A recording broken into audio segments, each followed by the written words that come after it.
This policewoman is chasing a fugitive. Suddenly, she looked stunned as if struck by lightning. She scribbled randomly on a notebook. Surprisingly, she drew a strange sketch. Strangely, the content of the sketch happened in the real world the next day. It turns out that this policewoman has superpowers. She can predict the occurrence of criminal events in advance. And this superpower will also bring her endless nightmares. Today, we bring you a highly intense crime thriller sketch. The film was released in 2018 and stars Jung Ji-hoon and Lee Dong-jin. It mainly tells the story of the female protagonist, Xiaoxi, who can predict future criminal events. With this supernatural ability, she works with Detective Dong-zu to prevent criminal events. It's a story of saving more innocent people. The male lead, Dong-zu, is a detective. He has solved many difficult cases. He is considered a legend in the police force.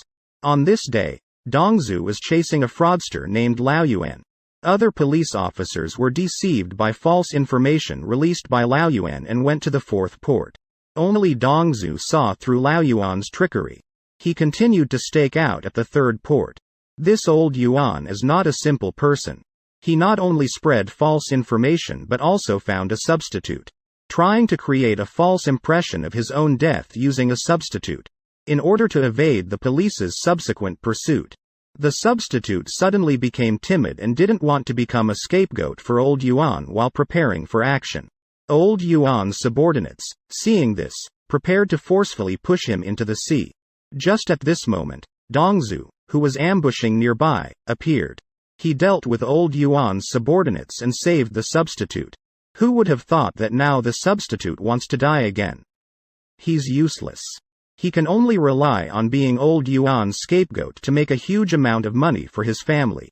Just when Dong-zu and the substitute were deadlocked, a mysterious woman, Xiaoxi, suddenly appeared. With her eloquence, she completely confused the substitute. Dong-zu quickly withdrew and chased after old Yuan upon seeing the situation. During the fight, old Yuan accidentally fell into the sea. Dong-zu contacted the police and an ambulance to handle the aftermath at the third port. Then he went to find the mysterious woman, Xiaoxi, who suddenly appeared at the port. At the same time, Xiaoxi, who was just dealing with the substitute, suddenly seemed like a different person. She started drawing on the sketchbook she carried with her. Soon, the figure of Lao Yuan falling into the water appeared vividly in her sketchbook. Strangely, Xiaoxi didn't see any scenes of Dong-zu fighting with Lao Yuan throughout. How was she able to draw this scene? When Dong-zu found Xiaoxi, she had just finished her sketch. Faced with the aggressive Dong-zu, Xiaoxi, who appeared fragile, unexpectedly unleashed a powerful fighting force. She directly threw Dong-zu to the ground. Then she turned around and locked him in the cabin. However, during the fight, Xiaoxi accidentally dropped her sketchbook in the cabin. It was picked up by Dong-zu. After returning to the police station, Dong-zu looked at the contents of the sketchbook. His expression became increasingly heavy. The contents inside made him feel a sense of foreboding. Just then, Dong-zu's prosecutor girlfriend, Shu Shu, angrily stormed into the police station to demand an explanation, blaming him for acting alone and putting himself in danger. Faced with his girlfriend's reproach, Dong-zu used his sweet talking skills to make her happy, completely forgetting that she came to scold her boyfriend. The two of them had already reached the stage of discussing marriage. Dong-zu's expression changed when he saw the ring. Because this ring is exactly the same as the one drawn in Xiaoxi's sketchbook.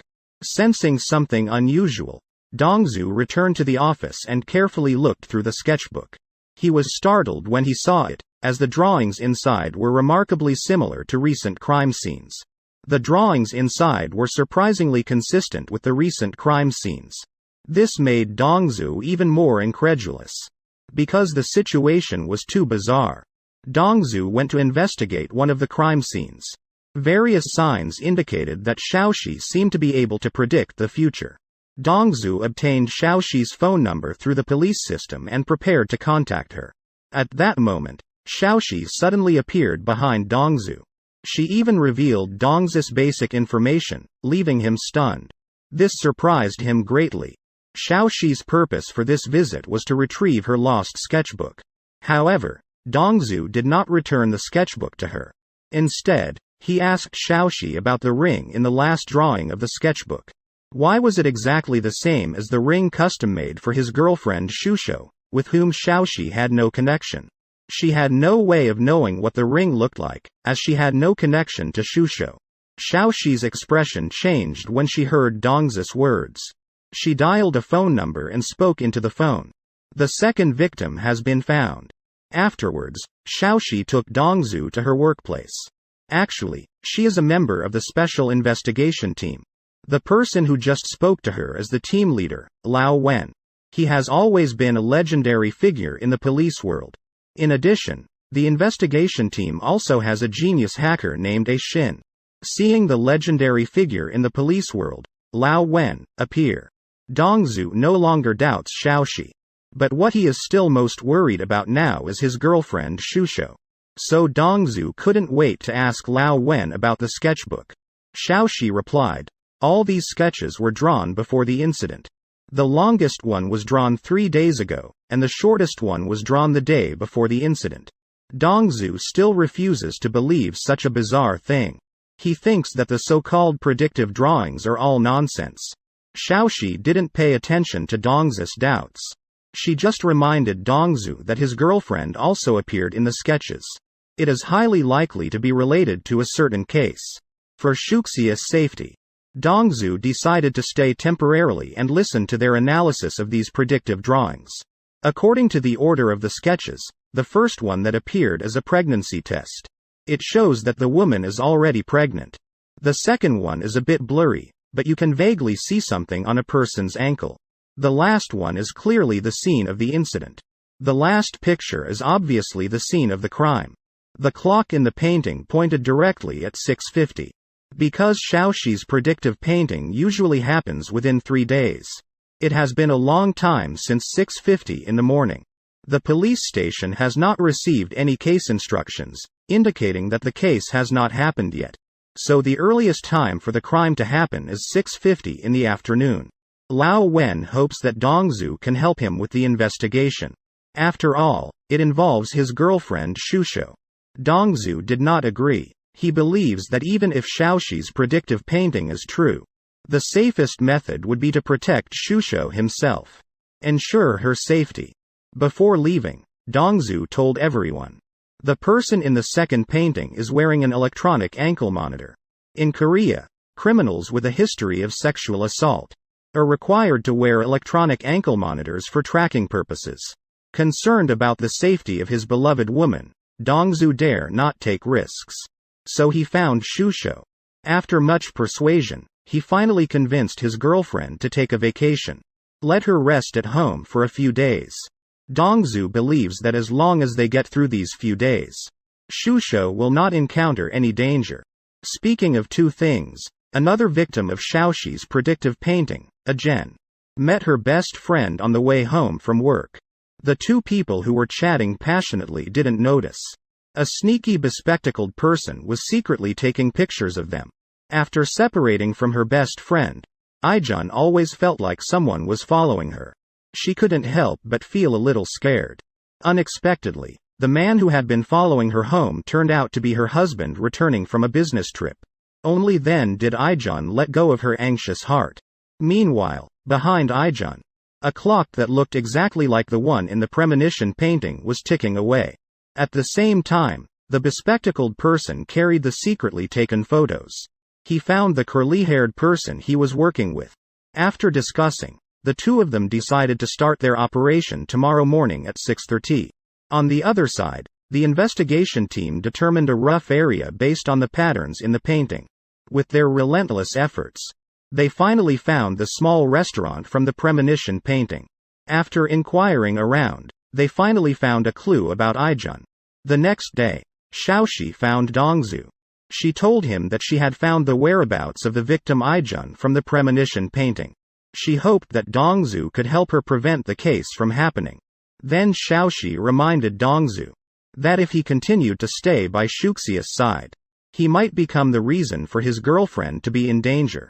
Then Xiaoxi said that if they caught the culprit before anything happened to Shusho, so she won't get into trouble. To ensure his girlfriend's safety, Dongzhu agreed to cooperate with Xiaoxi and others. Before starting the operation, Dongzhu specifically sought out his friend and colleague, Atai, to protect Shuxia's safety. When the two arrived at Aijun's house to investigate, they found used pregnancy test kits. It prominently displayed that Aijun was already pregnant. Aijun, upon learning this news, suddenly broke down and cried. It turns out she was violated a month ago. This result was like a bolt from the blue for her. The scene shifts, and Curly and others are also preparing to take action. However, his target is not Aijun as Xiaoxi and others imagined. It is her best friend Xiaofeng. At this moment, Xiaofeng is on the phone with her military husband, Adao. She is still hiding the news of her pregnancy, preparing to surprise him. After ending the call with his wife, Adao dialed Shuxia's number. 3 weeks ago, he reported a military bribery case to prosecutor Shusho. Shusho hopes that Adao can testify in court as a witness. After considering it for some time, Adao proactively contacted Shusho. He hopes to discuss this bribery case with her. After hanging up the phone, Shusho sent away Dongzhu's colleague, Atai. Sneak out and prepare to meet Adao. 2 flowers blooming represent 2 branches. Calm down. Ajen tells Dongzhu and Xiaoxi. She was violated by 2 people a month ago. She bit one of them and injured his earlobe. After learning this news, Xiaoxi quickly contacts Axon. Ask her to investigate if nearby hospitals have treated such patients. Axon found the patient with the injured earlobe through investigation, and she passed the information to Xiaoxi. At this time, Dongzhu received a call from Atai. He learned that Shusho sneaked out of the house. He quickly called his girlfriend to inquire. Under Dongzhu's almost desperate plea, Shusho promised to go home immediately. Then contact Adao and inform him to reschedule for another day. After persuading his girlfriend to go home, Dongzhu and Xiaoxi followed the information found by Axon and arrived at the repair shop. Unexpectedly, the person involved told them his colleague Lao Shu was injured and couldn't afford medical treatment. He kindly lent him his card. And this Lao Shu is the curly-haired person who planned the crime with Saganzi before. Dongzhu's face changed drastically upon hearing this name. A few years ago, he personally sent Lao Shu to prison. He also informed the people in prison about his crimes. It should be known that people who commit sexual crimes are subjected to inhumane treatment in all prisons. They will all be subjected to inhumane abuse. It is conceivable that Lao Shu must be full of resentment towards Dongzhu. On the other hand, Shusho was driving home and had to swerve to avoid an oncoming vehicle. Not only did the car break down, but the phone also got smashed. It was a coincidence that the place she went to repair the car happened to be a Lao Zus repair shop. Lao Shu recognized that Shusho was Dongzhu's girlfriend.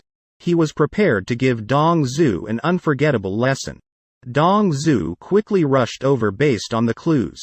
Faced with the approaching police force, in his desperation, Lao Shu knocked Shusho unconscious and threw her into the pool. Seeing this, Dongzhu quickly jumped into the pool to save his loved one. Xiaoxi, on the other hand, went after the fleeing Lao Shu alone. The fight between the two caused objects from a height to fall. Xiaoxi got injured while trying to protect Lao Shu. It also gave him the opportunity to escape. Little Xian, who had agreed on a time to act with Lao Shu, saw that the other party was not coming. He decided to start acting alone. Little Xian, who had never acted alone before, lacked experience and didn't handle things properly. Carelessly, he killed Adao's wife, Xiaofeng. Seeing that he had made a big mistake, Little Xian panicked and fled. Caught by the police who happened to be nearby. Upon returning home, Adu received the bad news. He felt like he had lost his soul. Immediately after, Adu saw his wife's pregnancy test. And the letter written to the unborn baby. Only then did he find out that his wife was pregnant. She didn't tell him in advance to surprise him. Thinking about all this, the tough and resilient soldier Adu broke down and cried alone at home. The scene shifts. Dongzhu returns home with Shusho. The experience of his loved one going through such an accident made him very scared. He used to put more thought into his work, and didn't spend much time with his girlfriend. After this incident, he decided to apply for a transfer to a non-combat position to be by Shuxia's side. Shusho simply said about this. When being a police officer is something that makes you feel happy. Only when you feel happy, will I be happy. We still have a long future ahead of us. Looking at such an understanding girlfriend, Dongzu tightly embraced her in his arms. At this moment, in a church on the other side of the city, the priest is comforting an old man named Laoan who attends the memorial service every year. But Laoan and the priest have different beliefs. I don't believe that God can save humanity.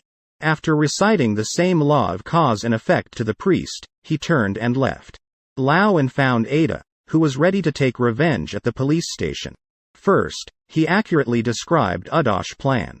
Then he told him that he could let him personally deal with Xiaoxian. But Ada had to help Laoan deal with another person first. At night, Laoan brought Ada to the hotel entrance. He claimed to have the ability to foresee the future. He told Ada about the man in front of them tonight. He would cause the deaths of 2 innocent people due to drunk driving. He hoped that Ada could deal with him. Ada naturally didn't believe such absurd words. He thought Laoan was crazy and ignored him, then left. However, Ada witnessed the horrific car accident with his own eyes. It made him realize that Laoan wasn't talking nonsense. Then the two met on the rooftop. Laoan mentioned the law of cause and effect again. He understood that Ada, who had lost his loved one, had lost the will to live. So Laoan gave him hope to live again. He told Ada that as long as they dealt with the evil criminals before they acted, they could save more innocent people. Avoid the recurrence of victims like you. As Adao listened to Laoan's words, his expression became more determined. He decided to become a sharp knife in the darkness. Execute those who will commit crimes in the future. At this time, the injured Xiaoxi woke up in the hospital. She recalled that the clothes Shu Shu wore that day were different from the sketch. Speculating that all of this is not yet over, she hurriedly called to tell Dongzu, but she was one step too late. When Dongzu and Shu Shu were preparing to go out on a date, old Shu, who was ambushed in the parking lot, attacked. Old Shu knew that Shu Shu was the person Dongzu cared about the most. He wanted to leave Dongzu with indelible pain as revenge. Just as old Shu was about to attack Shu Shu, Adao suddenly appeared. Laoan told Adao what had happened here. Let him take care of old Shu. Facing Shu Shu, who made him surrender. Adao remembered what Laoan had said. As long as one innocent person is eliminated, it can save hundreds and thousands of people. And this person is Shu Shu in front of him. So Adao slowly said 3 words to Shu Shu, I am sorry. When Dongzu and the others arrived at the scene after finding old Zu's location, Adao had long disappeared. Only 2 lifeless bodies were left at the scene. Dongzu held his beloved in indescribable pain. This scene was exactly like the sketch by Xiaoxi. On the other side, Adao, who had left the scene, heard Dongzu's heart-wrenching screams. But he didn't stop. He resolutely walked towards deeper darkness. The next day, Laoan found Adao again, and assigned him a new mission. This time, the target was Da Yu, the leader of a pharmaceutical company. The drugs developed by their company caused serious side effects in the children who took them, resulting in extremely severe side effects. But these public opinions had not yet fermented, and he suppressed them using money and power. Dr. Wu from the pharmaceutical company started investigating after discovering clues. Just as Dr. Wu was preparing to delve deeper into the investigation, Da Yu's henchman appeared and took Dr. Wu away. Da Yu threatened Dr. Wu with his wife and children to make him die. Because only dead people can keep secrets. And all of this was captured by Adao, who was squatting in the distance. Speaking of Xiaoxi, when she investigated the Shusho incident, she discovered several suspicious points. One is when Shusho struggled, she scratched the criminal. However, the examination of the Zinnashui on her hands did not detect the criminal's DNA. Second, there are no injuries on Lao Zu's arms. and his body has traces of being dragged. Because there were only 2 people at the scene. Subconsciously, people would associate the 2 of them fighting to the death. It is easy to overlook the possibility of a third person being present at the scene. If there is a third person, he could have easily dealt with both of them. Then, the scene was arranged to look like a fight between 2 people. Xiaoxi is about to tell Dongzhu the investigation results. Suddenly, there was a dizzy spell, and the precognitive ability activated again. Their acquaintance appeared in this sketch. Dongzhu is holding a gun in the painting, pointing it at a man. The man who fell down had an injury on his hand, suspected to be the real culprit who killed Shusho. And there was a large pool of blood behind his head. Judging from the amount of bleeding, this man is more likely to be the murderer. In another painting, a man is preparing to take the path of no return. The time displayed is 1940. Lao Wen is worried that tonight is the time of the crime. Let a few people continue to search for clues in the paintings.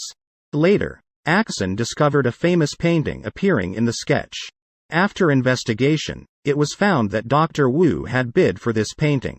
So Xiaoxi quickly drove to Dr. Wu's house. Meanwhile, Dr. Wu was writing a farewell letter at home. He didn't want his beloved wife and children to be in danger. By the time Xiaoxi arrived at Dr. Wu's house, it was already past 1940. However, Dr. Wu remained safe and sound at home. Xiaoxi's premonition had an unusual deviation. Afterwards, she checked the surveillance and found that before she arrived, a mysterious man had visited Dr. Wu. Xiaoxi speculated that Dr. Wu changed his original thoughts after meeting him.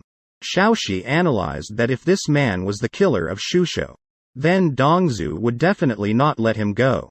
We must stop Dongzhu's actions. As expected, Dongzhu found a Dao. However, the imagined intense fight scene did not happen. Dongzhu still didn't know that a Dao was the killer. He only found out that Shusho had approached a Dao to investigate a military bribery case. He wanted to know if there were any suspicious suspects during a Dao and Shuxius investigation of the bribery case. Were there any suspicious suspects? A Dao used a pre-prepared excuse to evade the question. However, Dongzhu still didn't give up and left his number for a Dao. Contact me when he makes a new discovery. Al Dao, who returned home, fell into guilt. He feels that Dongzhu is like another himself. And it was he who pushed Dongzhu into this painful abyss. Looking at guilty Al Dao, Lao comforted him. I understand your pain. The only way to atone is to save more innocent people. Calm Al Dao burned Dongzhu's business card. As the flames extinguished, all the doubts in his heart turned into determination. He was destined to become an executioner in the darkness. Due to the predictive painting, everyone is worried that Dongzhu will commit crimes for revenge. Arrest him in advance. Skilled Dongzhu dealt with the police who were guarding him. And he infiltrated the special investigation team to review the information on this case so far. Just then, Xiaoxi came back and advised Dongzhu to calm down. Don't let hatred blind you and ruin your own life. Dongzhu firmly stated at the moment when Shu left. His life has already ended. Xiaoxi ultimately couldn't stop Dongzhu.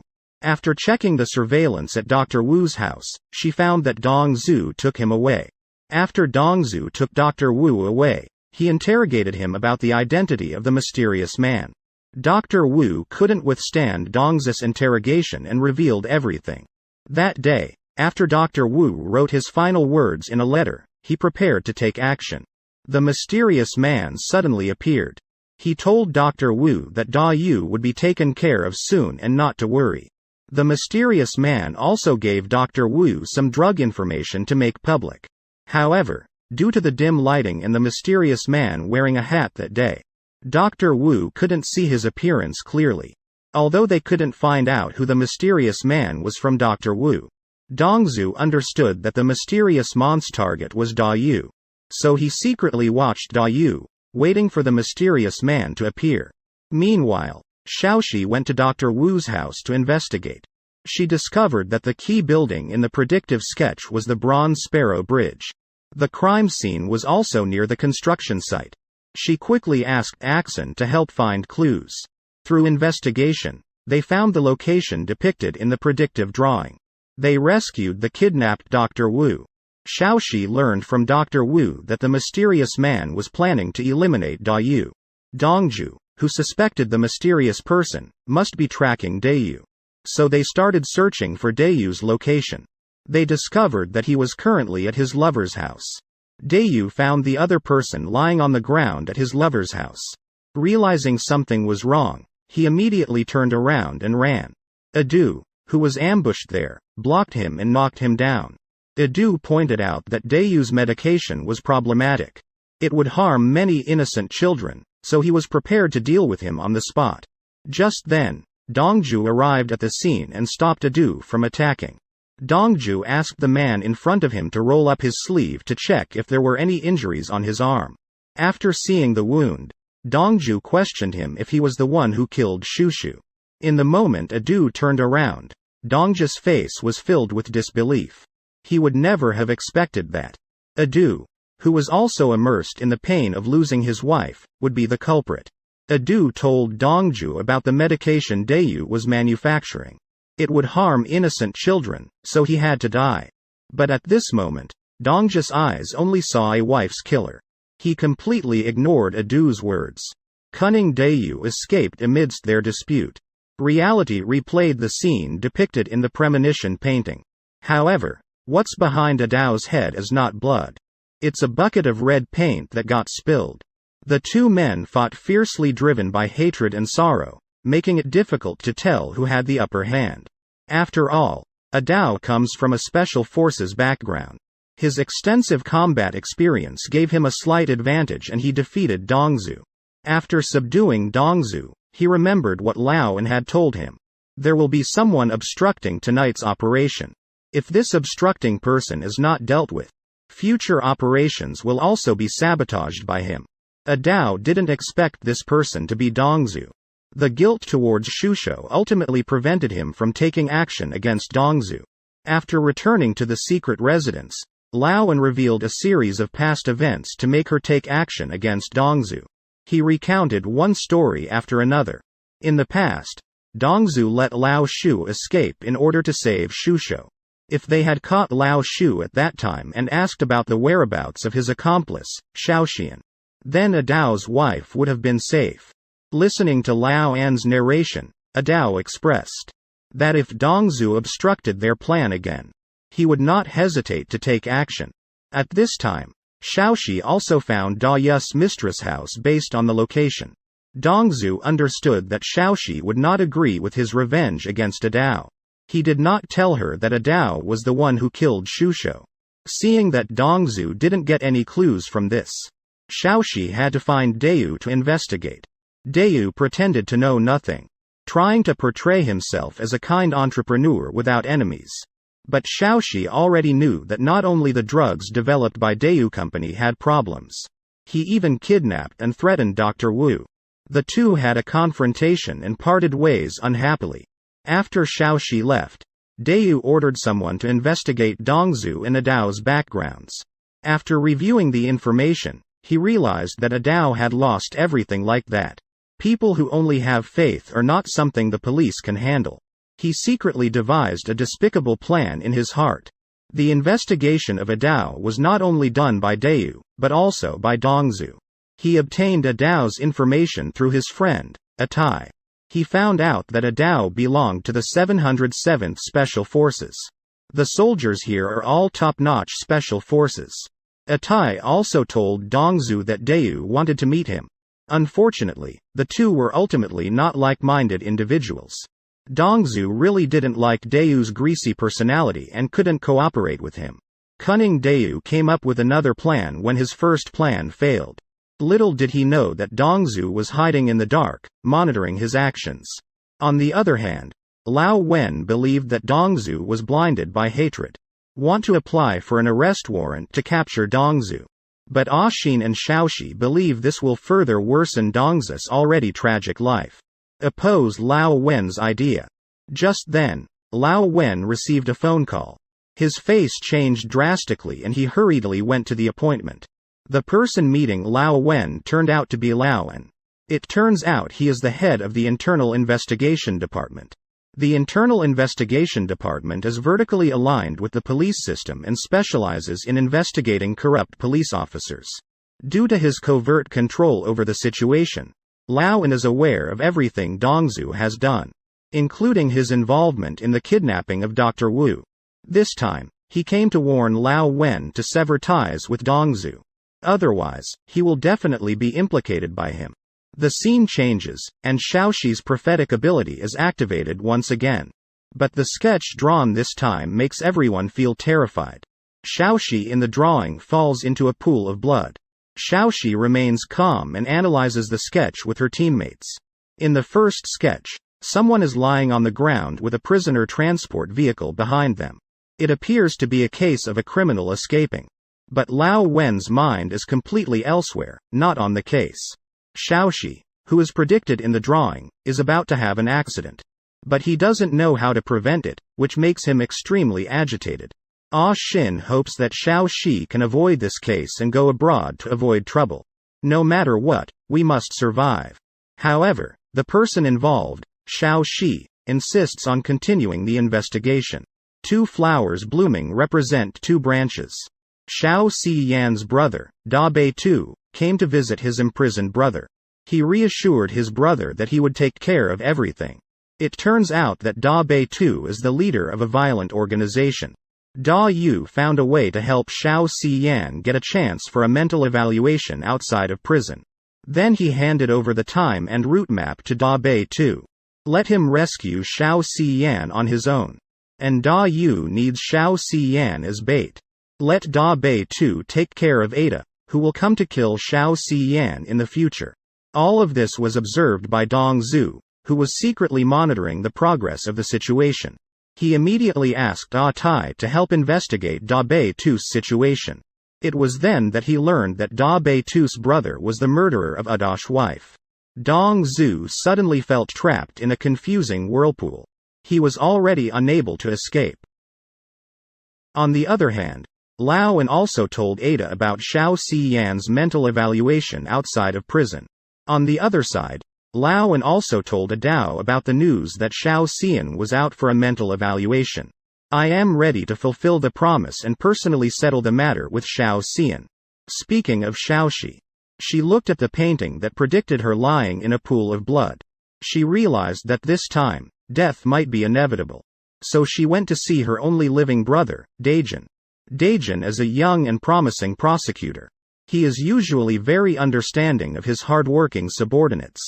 During their conversation as siblings, Daijin told Xiaoxi not to dwell on past pain. Her mother's passing was not her fault. It turns out that when Xiaoxi was very young, she had predicted her mother's death. But she couldn't prevent the accident from happening. This has kept her living in guilt. During their conversation, Daijin noticed something unusual about his sister. But Xiaoxi quickly brushed it off. At that moment, Dongzhu called to arrange a meeting with Xiaoxi. After saying goodbye to her brother, Xiaoxi went to meet Dongzhu. After his sister left, Daijin worried about Xiaoxi. He called Lao Wen to ask about his sister's unusual behavior. But Lao Wen temporarily concealed it from him. Dongzhu and Xiaoxi arranged to meet at the park. Little did they know, they would encounter an ambush by Lao Wen, captured by the swarming police. Old and calmly watches Dongzhu struggling. It seems that everything is under his control. Over on Xiaoxian's side, everything is going smoothly according to Dayu's plan. Xiaoxi, who arrives shortly after, since Xiaoxian is the only prisoner being escorted today. Axin easily found out. Thinking about the police car escorting the prisoner in the premonition drawing. Axin, who is worried about Xiaoxi's safety, initially wanted to keep this matter a secret. However, observant Xiaoxi noticed her sister's abnormality. She secretly checked her computer and found the information she had looked up. She quickly drove to chase after the escort vehicle. At this time, Xiaoxian on the car pretends to be sick, tricking the prison guard into stopping to check his condition. The big-haired person and others who have been following along find an opportunity to stun the prison guard and rescue Xiaoxian.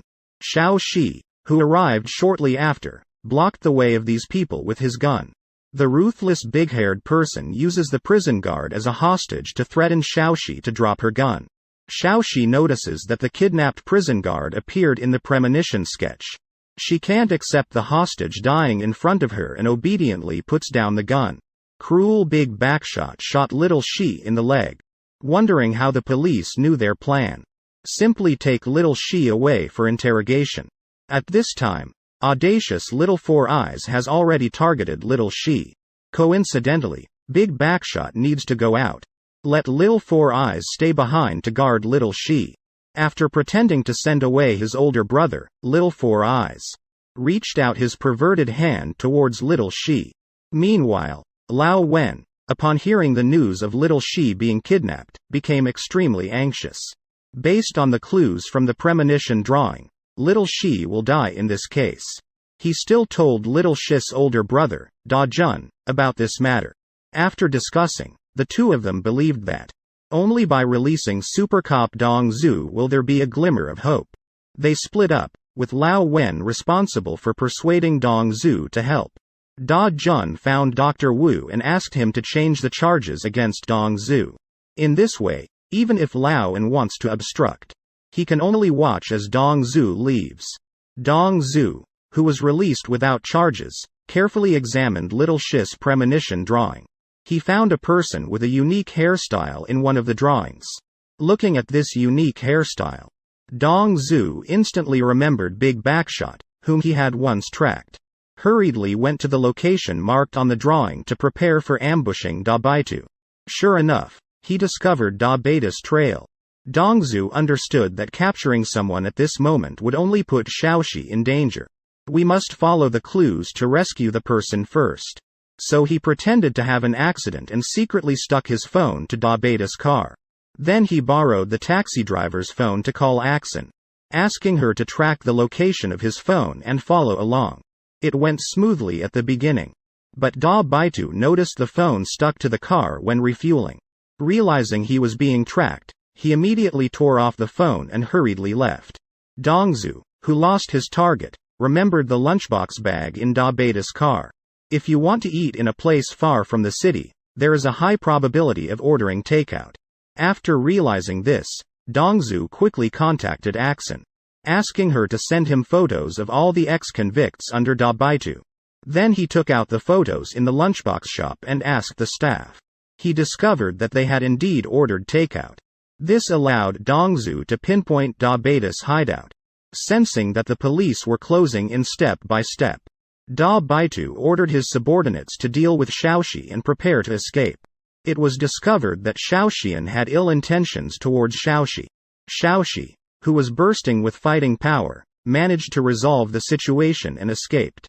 However, Da Baitu has indeed experienced many hardships. It is speculated that Xiaoxi, who was shot in the leg, couldn't have run too far in such a short time. Unless she never left at all. Da Baitu opened the nearby cabinet. Sure enough, they found Xiaoxi hidden inside. Faced with death, memories that she couldn't bear to look back on flooded Xiaoxi's mind. Xiaoxi had once drawn a prophetic drawing when she was in elementary school. Coincidentally, it depicted the exact scene of death in a classmate's home. It was identical to the death scene in the prophetic drawing. Xiaoxi and her best friend went to investigate together. They discovered that the classmate was being persecuted by an alcoholic father. Xiaoxi and her best friend quickly fled after witnessing this scene. The best friend, who had already escaped, came back to help Xiaoxi. As a result, they fell from the upstairs, fulfilling the scene in the prophetic drawing. This best friend is actually Lao Wen's daughter. Despite repeatedly predicting death, they were unable to prevent it. This burdened Xiaoxi with a strong sense of guilt. The impending death made her feel like it was a kind of relief instead. Just as the Grim Reaper was about to claim lives, Dongzhu arrived at the scene. A combo move overturned the whole situation and saved Xiaoxi. Xiaoxian took advantage of the chaos to escape, but was caught by a Dao. This heinous criminal ultimately died by the gun of the Dark Executioner. After a Dao dealt with Xiaoxian, a group of armed masked men suddenly appeared and forcibly took a Dao away. Afterwards, the police received information and rushed to the scene. Seeing Xiaoxi was fine, Her few relatives and friends breathed a sigh of relief. Coupled with Dongzhu voluntarily sharing intelligence, it is inferred that all of this was Da Yu's plan. Lao Wen realized the importance of Dongzhu. The two of them quickly agreed to jointly investigate this case. Everyone returned to the base hoping to start with the remaining 2 premonition drawings. Find more clues. 2 sketches, one depicting medicine. The other one is a square-shaped building. But the identifiability is not very strong. Those who didn't get any information from them can only start investigating from Da Yu's side. Dongzhu received a photo of Adao being held captive from an anonymous number. He believed that all of this was Da Yu's doing. He came specifically to confront Da Yu and Da Yu did not deny it. He instructed Dongzhu to retrieve the confidential documents from Dr. Wu. To exchange the documents for Adao, which are related to the pharmaceutical company. The documents are about the upcoming drug launch by Daewoo Corporation. Once exposed, it will be a fatal blow to him. In order to save Adao, Dongzhu had no choice but to agree. But as soon as he left, Daewoo's men started playing dirty tricks. Daewoo doesn't care about those documents at all. For him, only the death of Dr. Wu can put his mind at ease. So he sent his men to switch the medication Dr. Wu was taking. This scene is exactly what Xiaoxi predicted in her painting. Dr. Wu, unaware of any abnormalities, continued taking the medication as usual. He started feeling slightly unwell, while Dongzhu was trying to get the documents from him as requested by Daewoo. Dr. Wu suddenly had a medical emergency and died in front of Dongzhu. And all of this was secretly recorded by Daewoo's people. Dealing with Dr. Wu was easy, but he needed someone to take the blame. Dongzhu, who was desperate to find Adao, was the best candidate. Dongzhu found Daewoo and wanted an explanation from them. Unexpectedly, he was drugged and rendered unconscious by them. Helpless and defenseless, Dongzhu had no choice but to let Daewoo take him away. Everything was moving in the direction Daewoo desired. What he doesn't know is, all of this is part of Dongzhu's plan. It turns out Dongzhu had already recognized that the medicine bottle in the premonition painting belonged to Dr. Wu. In addition, Daewoo made great efforts to lead Dongzhu to find Dr. Wu. Dongzhu, who has solved numerous difficult cases, immediately deduced Daewoo's plan. Afterwards, Daejin found Dr. Wu to stop him from taking the medicine, and made him cooperate in staging a fake death to deceive Daewoo. At this time, Dongzhu had a special locator hidden on him, guiding everyone towards the direction of imprisoning Adao. Just as the special investigation team was about to succeed in their operation, Daewoo received a phone call. The one calling was Lan, Dongzhu's formidable opponent. He not only revealed Daewoo's plan against Adao and Dongzhu, he also informed Daewoo about Dongzhu's tracking plan. Daewoo found a tracker on Dongzhu. He immediately threw the tracker onto another car to mislead the police. Then he contacted his subordinates to transfer Adao to Jinpingxian. By the time Daejin and Laowen realized something was wrong, the distance between the two sides had already widened significantly. The conversation is divided into 2 parts, despite the older brother's repeated instructions to Xiaoxi. Stay put and don't go out to investigate. But Xiaoxi suddenly discovered new clues on the predictive painting. The moon on the painting is upside down. If the location is not in the southern hemisphere, then it must be a reflection in the water. Afterwards, Xiaoxi and Axon investigated the vicinity. A square building with lakes and rivers locked down the crime scene at Jinpingshuan. Immediately, Xiaoxi told Daejin and Laowen about this discovery. Knowing that the two were misled, it was definitely too late to rush to Jinpingshuan. So Xiaoxi decided to go alone. By this time, Daewoo had already arrived at Jinpingshuan. In his plan, Dongzhu and Adao would die in the upcoming explosion. But Adao remained unusually calm. He asked Daewoo to open the refrigerator and take out the package inside. It was a gift he prepared for Daewoo. Daewoo didn't believe it and thought Adao was struggling in his final moments. He decided on this location on a whim to commit the murder. How could Adao have prepared the gift here in advance? But recently, more and more things have made him suspicious. Out of caution, he still had his subordinates open the refrigerator. Unexpectedly, there was really a package inside. And the timed bomb inside the package had already started its final countdown. Adu instantly fell down to protect himself. The sudden turn of events greatly weakened Da Yu's side. Rushing over, Xiao Shi and Da Yu got into a fight. They even saw a scene in the prophetic painting where they died. At this moment, Adu took advantage of the chaos and escaped. Dong Zhu immediately chased after him. Seeing that he couldn't catch up to Adu, Dong Zhu decided to give up the chase and go back to help Xiao Shi. Da Yu managed to grab the gun first. Xiao Shi didn't want Dong Zhu to sacrifice himself and stood in front of him. Just then, a gunshot rang out. Da Yu fell into a pool of blood. It turned out that Adu had turned back. With one shot, Adu ended the life of the heavily burdened Da Yu. The prophetic painting made its first mistake, and Xiao Shi survived. In this situation, Dong Zhu definitely couldn't let Xiao Shi go after Adu alone. He could only watch him leave helplessly. After going around Gaiman Pass, Xiao Shi caught a crucial clue. Beyond her, there was another precog with even stronger abilities. Even the content of Xiao Shi's prophetic painting was within that person's foresight. The scene shifted to Shuxia's funeral. Dong Zhu was no longer as impulsive as before. He not only reconciled with Xiao Shi, with whom he often argued, he voluntarily joined Lao Wen's camp, swearing to capture all the criminals hidden in the darkness. On the other side, Lao Wen received a phone call. Wrote down a name on the notebook he carried. Bai Yuzhen. After Da Yu's case was solved, a new premonition drawing appeared.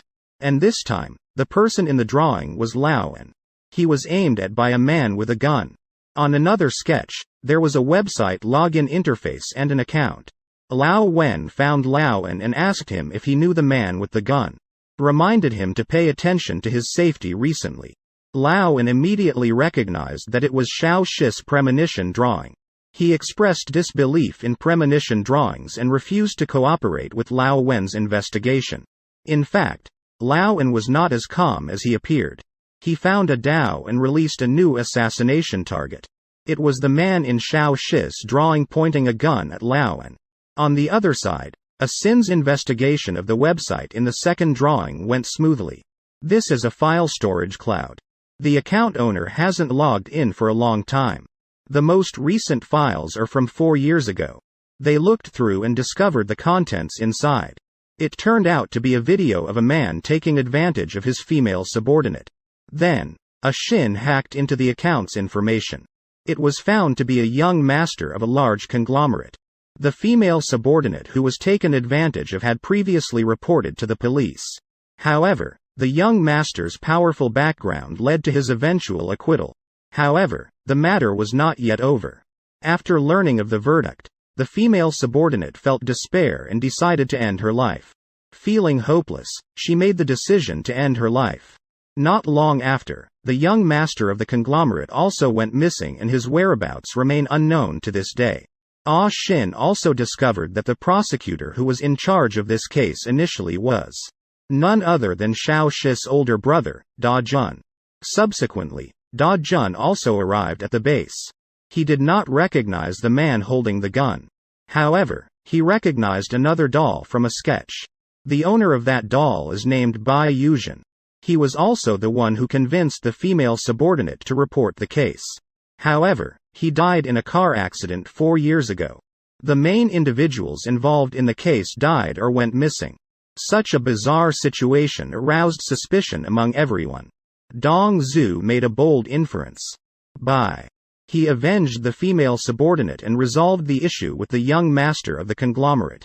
Then he placed the body in the car. He disguised it as if he had been in an accident himself. Dong Zhu's speculation was confirmed when he visited the sister of the female subordinate. The sister mentioned that every year on the anniversary of the female subordinate's death, someone would place a doll in the crematorium as an offering. This doll was the same one that appeared in the predictive drawing. Several people checked the surveillance footage of the crematorium. Through the same watch on their hands, they confirmed that the person in the sacrificial ceremony and the man with a gun in the prophetic drawing are the same person. Through the investigation, They discovered that this person is the faked death Bai Yuzhen. Ah Shin thinks that Bai Yuzhen doesn't look like the person in the prophetic drawing. Looking at another sketch of the plastic surgery hospital. Speculating that he changed his face more thoroughly for the faked death. Dongzhu and the others decided to go to the plastic surgery hospital to investigate. But they were still one step too late.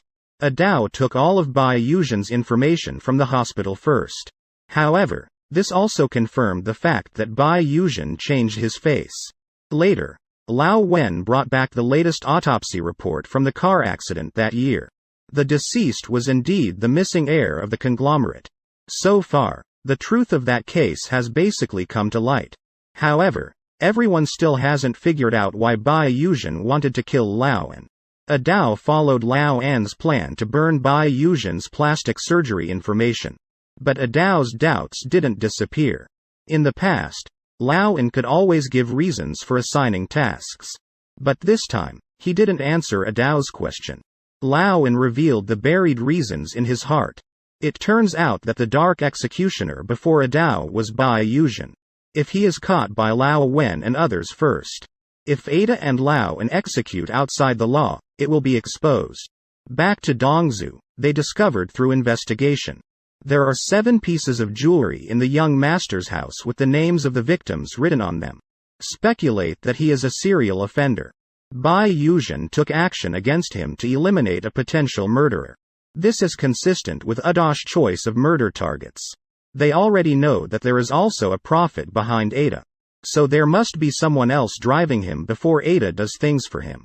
Dongzhu suspects that this person is Bai Yuzhen. Dongzhu asked Axon to help collect murder cases that occurred after Bai Yuzhen's fake death. Especially those who had planned the crime before their death. The clues found by Axon confirmed Dongzhu's speculation. In just 2 years, there were 7 cases that met this requirement. Poison, explosives, and a diary planning the crime were found in the victims' homes. Every person was eliminated before committing the crime. Axon also found a special case where the criminal died on the spot. The victim Amei was sent to the hospital for treatment by a mysterious person.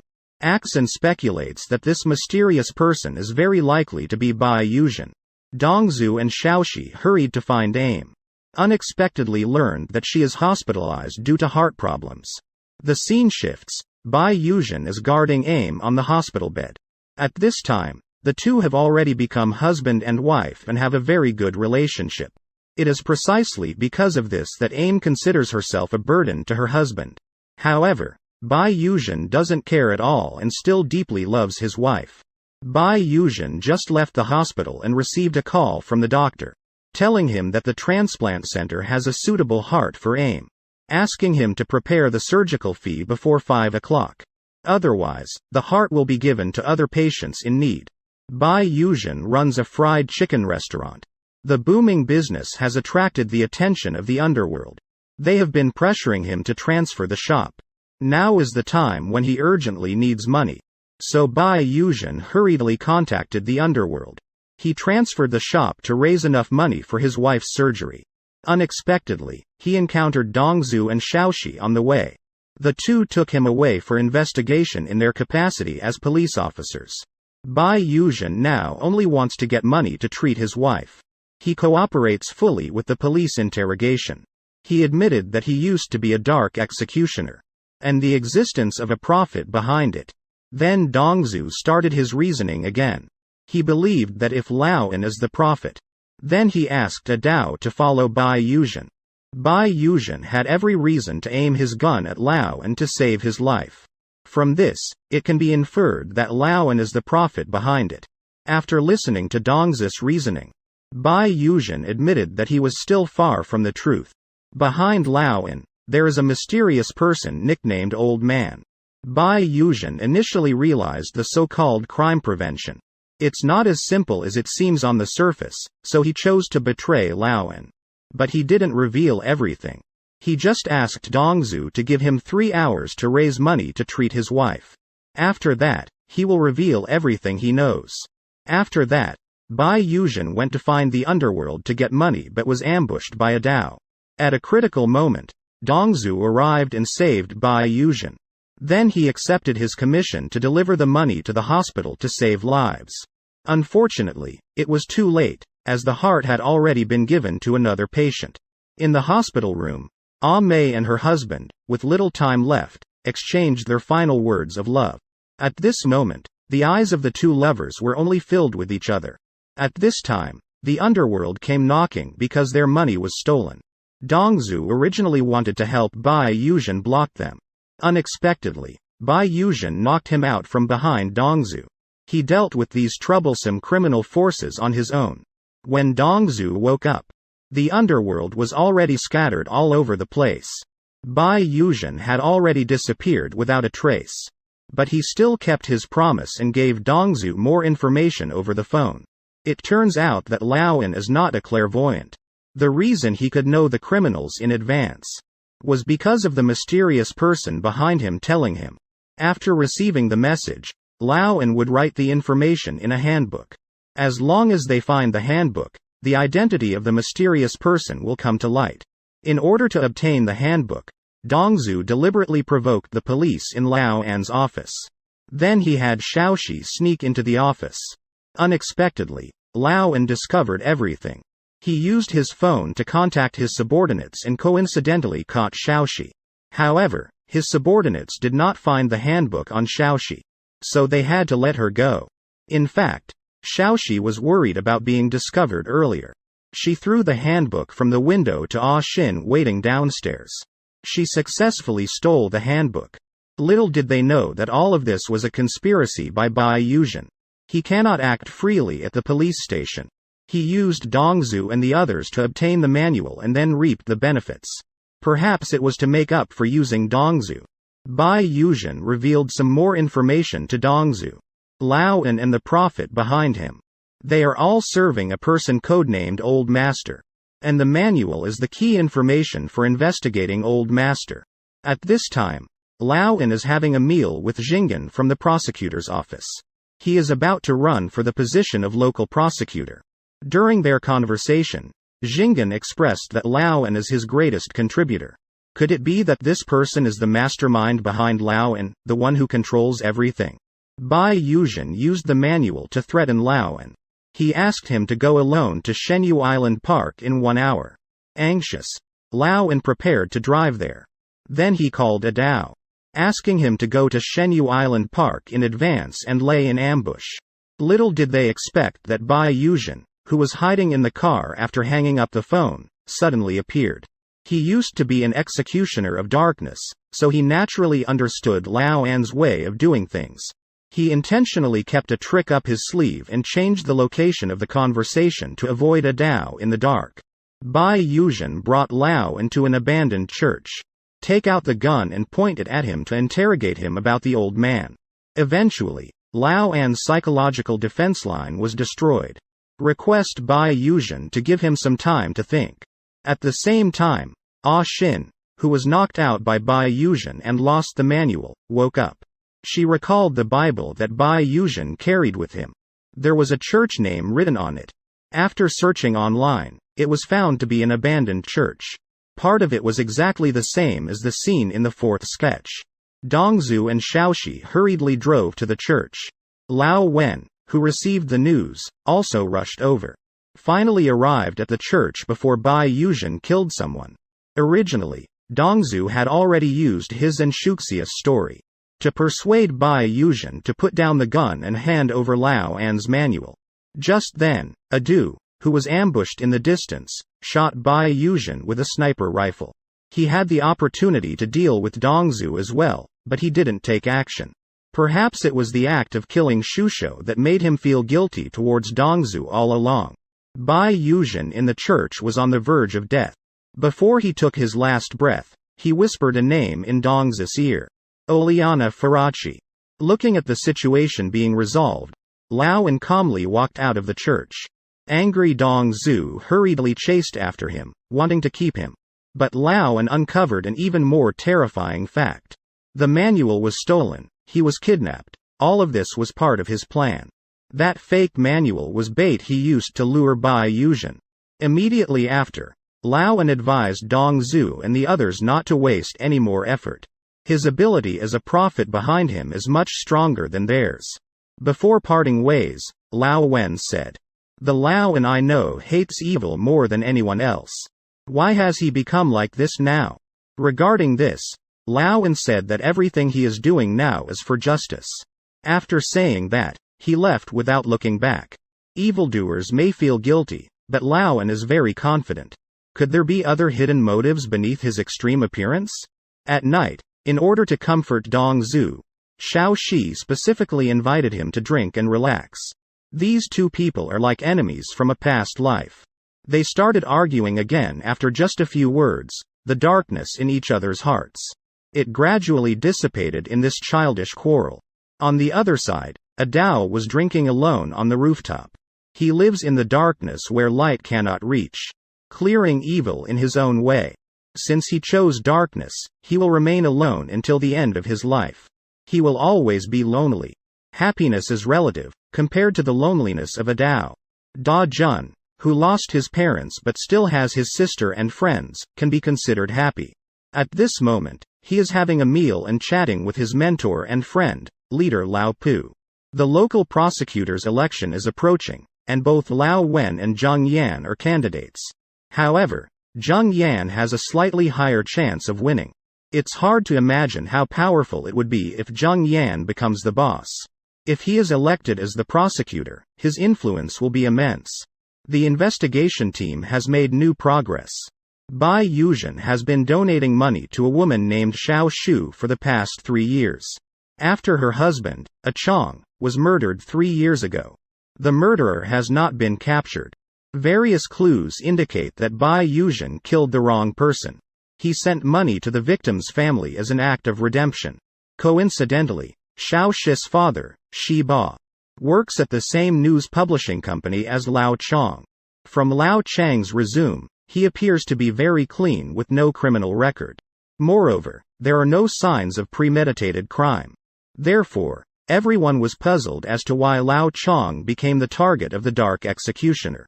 In order to obtain more clues, Dongzhu and Xiaoxi visited Lao Chang's family member, Xiaoshu. They learned from Xiaoshu that Lao Chang, before the incident, had mentioned the old man on the phone. In other words, it meant that something would happen to him. It was because he posed some kind of threat to the old man. Afterwards, Xiaoxi, in Lao Chang's study, found the name Aliana Farachi, which Bai Yuzhen had mentioned before his death. They found a booklet and a videotape in this book. Xiaoxi was surprised to find that this booklet was actually his father's investigation manual. It was filled with clues about the old man. Da Jun, who came after hearing the news, told Xiaoxi that Lao Chang was under his father's command. They used to visit their home frequently when they were children. Their father's investigation manual appeared in Lao Chang's house. He died in another accident, which may have some connection. Xiaoxi told everyone about the clues he had gathered about the old man. During the Japanese occupation, the old man was the heir to the largest business group at that time. He gained more wealth during the war. The old man also had a presence during the military dictatorship. He colluded with the high-ranking military officials and became a threat to the Korean economy. Since then, the political power in Korea has been alternating. However, the power of the old man who controls the underground economy has only grown stronger, further impacting Korea. He has never appeared in public, only influencing the economy from behind, and it continues until now. Afterwards, everyone listened to the tape that was discovered together with the scroll and manual. The content was a conversation between Dad Shi and a mysterious woman. Dad Shi seems to have some crucial clues. After the mysterious woman's invitation for cooperation was rejected, she started threatening Dad Shi. At this moment, little Shi suddenly activated the prophet mode again. A new prophetic painting appeared in front of her. There are two key figures in the prophetic painting. One is a man named Aji who is holding a sniper rifle. He is the murderer who killed little Shi's parents 20 years ago. Recently, he was released early due to good behavior. The other man being targeted is Da Jun's mentor, Lao Pu. It was him who sent Aji to prison 20 years ago. In another painting, a person with an injured arm is tied to a chair. There is also a barcode pattern in one of the paintings. Little Shi and the others are studying the prophetic paintings in the base. Ah Shin tells everyone that Ah Ji has no relatives or friends. Even his closest mother passed away 3 years ago. Da Jun suggests going to Ah Ji's mother's place to investigate. Dong Zhu decides to go together. On the way, Dong Zhu asks Da Jun, what exactly happened on the day Ah Ji killed their parents? As Da Jun tells the story, a past event emerges before our eyes. Xiao Shi drew her first premonition drawing when she was 5 years old. Because she loses consciousness when she starts drawing, Shi Ma decides to take Xiao Shi to see a doctor. On the way, Xiao Shi starts drawing again. The content of the drawing is very eerie, like a black butterfly. Worried about her daughter, Shi Ma decides to take Xiao Shi home to rest first. As a result, they encounter Ah Ji at home holding a bloody knife. Shi Ba is still lying on the ground. Shi Ma fights with Ah Ji to protect her daughter. Due to the large gap in strength, she falls in front of Xiao Shi. For some reason, Ah Ji does not harm Xiao Shi. He leaves Xiao Shi's house directly. Xiao Shi watches her parents fall in front of her. The scene of Shi Ma falling to the ground is just like the sketch she drew earlier. She fell into endless self-blame. After so many years, she couldn't help but think. If she hadn't drawn a sketch in the car back then, perhaps her mother could have safely accompanied her as she grew up. She blamed herself for all the mistakes. After the memories ended, the two of them arrived at Ah Ji's mother's house. Since there was no one at home, Dong Zhu decided to investigate by sneaking in directly. Da Jun stayed outside to keep watch. Dong Zhu found Mr. Park's photos and information on the wall in the room. At this moment, a figure suddenly appeared behind him and locked him in the room. Da Jun outside the door also noticed this person and chased after him alone. After much difficulty, they caught up with the mysterious person. However, they were injured by the opponent because their fighting skills were not enough. They could only watch helplessly as the other person escaped. Afterward, Dong Zhu, who arrived later, sent Da Jun to the hospital. Dong Zhu contacted Ah Shin to help investigate the surveillance at Ah Ji's mother's house. They tried to find the whereabouts of the mysterious person. Then, Dong Zhu noticed on Da Jun's hand. There appeared the same wound as in the premonition drawing. They realized that he was the man tied to the chair. Da Jun didn't want his sister to worry about him and asked Dong Zhu to keep it a secret. Dong Zhu could only agree when he saw this. The scene changes and Jinggan finds Lao En, wanting to know the person behind him with foresight. Have you already known the election result of the local prosecutor? Lao En calmly expresses that on Jinggan's path to becoming the prosecutor, there won't be any obstacles. Upon hearing this answer, Jinggan shows a satisfied smile. Afterwards, Lao En arranged to meet with Adao. Adao, who is usually punctual, was unusually late this time. It turns out he has received a new mission target.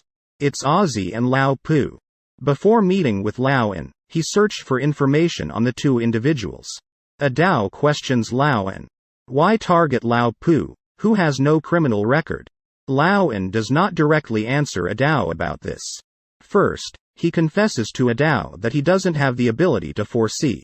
These missions are all given by the foresight person behind him. He promises Adao that if he completes this mission, he will take him to meet the person behind the scenes. On the other side, Daejin finds Lao Pu with Xiaoxi. He tells him about Ozzy's possible plan to target him. Lao Pu doesn't seem to mind. He confidently expresses that he is not worried about Ozzy's retaliation. After the two siblings leave, Lao Pu looks at Ozzy's photo. He reveals a sinister smile.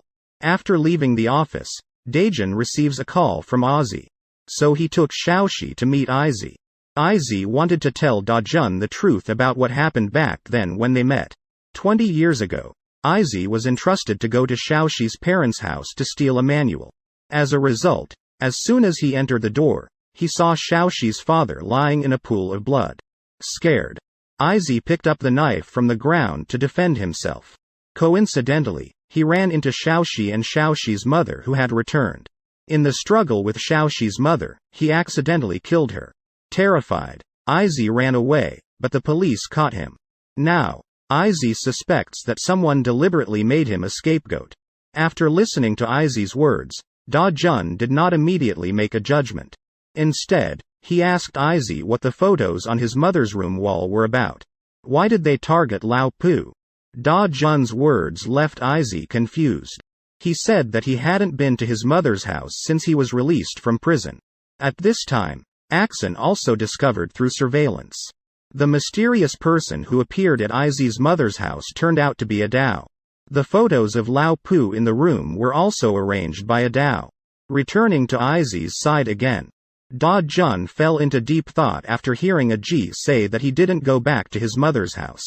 Xiao Shi is very concerned about the case that happened 20 years ago. She questioned Aji why he didn't reveal the truth back then. Unexpectedly, Aji said that at that time, he had already told everything to Lao Pu. Just when Aji was about to reveal more details, Adao drove his car and crashed into Da Jun's car. After knocking out the people in the car, Adao took Aji and Da Jun away. Xiao Shi received a call from Lao, and when she woke up, he asked Xiao Shi to bring Shi Ba investigation manual alone to exchange for Da Jun. Otherwise, she would lose the last relative in this world. Xiao Shi learned from Lao and that Da Jun's arm was injured. It matched the sketch of the man tied to the chair. Afterwards, Xiao Shi contacted Dong Zhu to confirm her brother's injured arm. But she didn't tell Dong Zhu about Da Jun being tied up. She decided to exchange Da Jun alone with the manual. Unexpectedly, Dong Zhu caught her while she was returning to the base to get the manual. After learning the whole story, Dong Zhu decided to go with Xiao Shi to rescue Da Jun. Right now, Dajun is being held captive in a small dark room. He tries to persuade Adao, who is guarding him, to let him go. Dajun says that Laoan is not a god, and he doesn't even have the ability to foresee. There's no need to blindly follow his instructions. Adao calmly says in response, I am not obeying him. It's the reason that keeps me alive. And now, his hands are already stained with blood, there's no turning back. The scene changes. Dongzhu and Xiaoxi arrive at the agreed location. Dongzhu hides in the dark, while Xiaoxi negotiates with Adao. After she hands over the manual, Adao tells Xiaoxi the location where Dajun is being held. Afterwards, Xiaoxi goes to the location to find her brother. Dongzhu continues to track Adao. The place of captivity is a large freezer. There are countless rooms inside, and Xiaoxi doesn't know where to start searching. At this moment, she receives a call from Adao. Adao has known for a long time that Dongzhu is tracking him. He tells Xiaoxi that as long as Dongzhu stops tracking him, he will give Xiaoxi the room number where Dajun is being held. Otherwise, Dajun will die from lack of oxygen. Xiaoxi, for the sake of her brother, asks Dongzhu to let Adao go first this time. But he refuses. Dongzhu points his gun at Adao. I didn't expect him to be completely calm. Instead, he asked Dongzhu about using Dajun's life. Is it really worth capturing him as a cost? This sentence reminded Dongzhu of Xiaoxi's level of concern for Dajun. Eventually decided to let Adao go. Just as Adao was about to get in the car and leave, Xiaoxi called. She told Dongzhu that she was at the door of the freezer. Found a barcode on the sketch. Found the room where Dajun was held and rescued his brother. After learning this news, Dongzhu hurriedly stopped Adao, who was about to leave. He fiercely knocked him down to the ground. Adao looked at the crazed Dongzhu and said slowly, in this world, there is more than just one person in pain. Even if you solve me, solve the person behind the scenes. Your pain will still accompany you for a lifetime. While Dongzhu was distracted by Adao's words, Laoan drove over to rescue Adao. The scene shifts. The members of the special investigation team gather together to discuss the case. As the situation develops, new questions arise. If it is for the purpose of preventing crime, Laoan and others targeting Aji is also acceptable. Why target Lao Pu? Lao Wen analyzed, in 2 days, it will be the local prosecutor's election conference. If something happens to Lao Pu, the one who benefits the most is Zhang Yan. He suspects that the person behind Laoan is Zhang Yan. On the other hand, Lao An fulfilled his promise and let Adao meet the person behind the scenes. Unexpectedly, this person turned out to be Da Jun. It turns out that Da Jun's previous fake kidnapping was not just to get the manual. It was also to test Adao's determination, and he passed the test. So he can have access to more secretive matters. Da Jun tells Adao that someone is manipulating things behind the scenes, letting the Korean state-owned bank be acquired by the Long Planet Fund and become a private bank. In the process, they lost 5 trillion Korean won. And the total national defense budget for the whole year of 2004 was only 19 trillion Korean won. You can imagine how big this loss is. There have always been people in Korea who have used their power to manipulate the law. They can disregard the lives of others for their own benefit. They don't care about the safety of the country. They create huge public losses in their own country and gain personal benefits from it. And the pinnacle of this organization is a person codenamed Old Master. After speaking, Da Jun hands Adao a map showing the distribution of power. This is the result of his and Lao An's 10-year investigation. Old Master's influence encompasses the political, academic, public opinion, and business sectors. There is even a shadow of the military among them.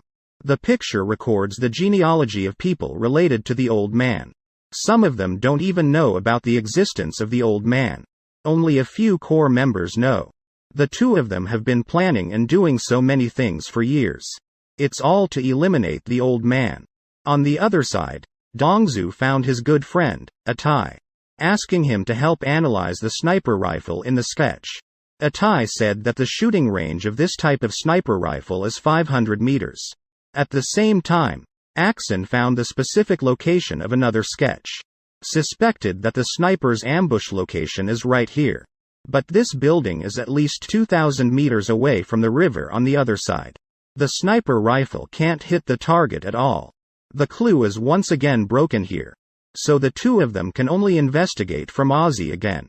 Xiaoxi found out that the person who instructed Ozzy to steal the manual from her house 20 years ago was Lao Gao. But he has already passed away. So Dongzu and Xiaoxi found Lao Gao's wife, hoping to find new clues.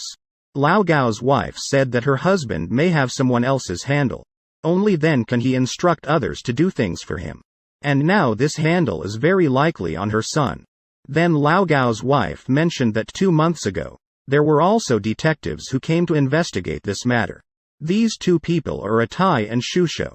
Shusho was investigating corruption cases involving high-ranking prosecutors at the time. Following the clues, they found evidence against Lao Gao. Lao Gao's son handed over the tape with incriminating evidence to Shusho. Dongzu and others also found out that Shusho was investigating Lao Gao. Shusho had frequent conversations with Jinggan. Interestingly, Jinggan had also investigated Lao Gao many years ago. At that time, he was investigating corruption cases involving members of parliament. The police officer who collaborated with him at that time was Lao An. People speculated that Shusho discovered a secret detrimental to Jinggan during her investigation of this case.